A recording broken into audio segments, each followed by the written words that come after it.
में जो खेल आपने दिखाया, अभी तो बीजेपी को रिजाइन करना चाहिए था। वो स्टेबल गवर्नमेंट नहीं है, कोई भी दिन हो जा सकता है।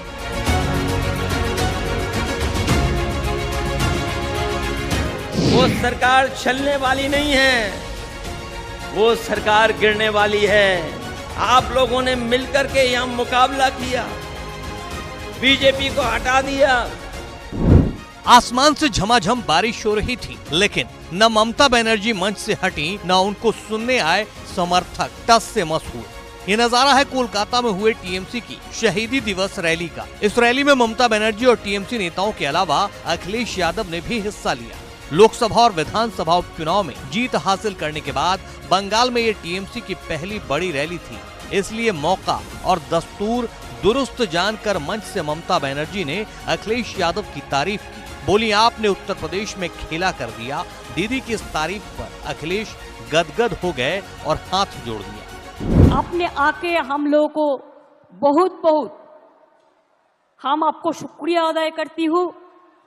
हम आपको पार्टी को, समाजवादी पार्टी को पहले अभिनंदन करने चाहूंगी कि यूपी में जो खेल आपने दिखाया, अभी तो बीजेपी को रिजाइन करना चाहिए था, लेकिन उसको शर्म कम होता है। आपको थोड़ा से दिन इंतजार करने पड़ेगा, लेकिन आपका साथ मैं सहमत हूं कि दिल्ली में जो गवर्नमेंट एजेंसी लगा के, इलेक्शन कमीशन को लगा के, डरा के जो गवर्नमेंट ले आया, वो स्टेबल गवर्नमेंट नहीं है, कोई भी दिन हो जा सकता है। जैसे कभी धूप आता है, बारिश होता है, उसका बाद ऐसे बहुत दिन हो गया। ममता बनर्जी ने मंच से न सिर्फ अखिलेश यादव की तारीफ की, बल्कि मोदी सरकार का भविष्य भी बता डाला। ममता बनर्जी बोली, ज्यादा वक्त नहीं है, केंद्र की मोदी सरकार गिरने वाली है। दीदी के इसी मंच से अखिलेश यादव ने बंगाल की जनता की तारीफ की और उन्होंने भी कह दिया कि ये जो कुछ दिन के लिए सत्ता में आए हैं, ये कुछ दिनों के ही मेहमान हैं। वो लोग गिर करके सत्ता में अपने हाथ में रखना चाहते हैं।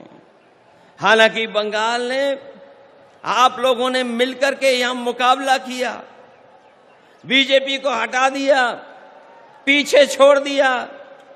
यूपी भी आपके साथ रह करके पीछे छोड़ दिया।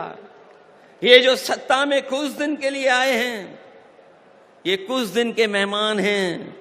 मैंने लोकसभा में भी कहा और आज भी कहता हूं, जो दिल्ली में सरकार में बैठे लोग हैं, वो सरकार चलने वाली नहीं है, वो सरकार गिरने वाली है।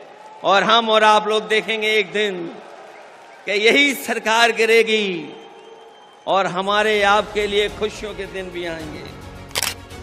दरअसल पश्चिम बंगाल में दीदी ने जिस तरह बीजेपी के एजेंडे को नाकामयाब किया है, ठीक उसी तरह उत्तर प्रदेश के लोकसभा चुनाव में सपा ने बीजेपी के विजय रथ को रोककर उनकी आगे की राहें मुश्किल कर दी हैं। सपा की 37 सीटों के चलते केंद्र की मोदी सरकार बैसाखी के सहारे है, इसलिए दीदी और अखिलेश दोनों ही केंद्र सरकार के गिरने की भविष्यवाणी कर रहे हैं।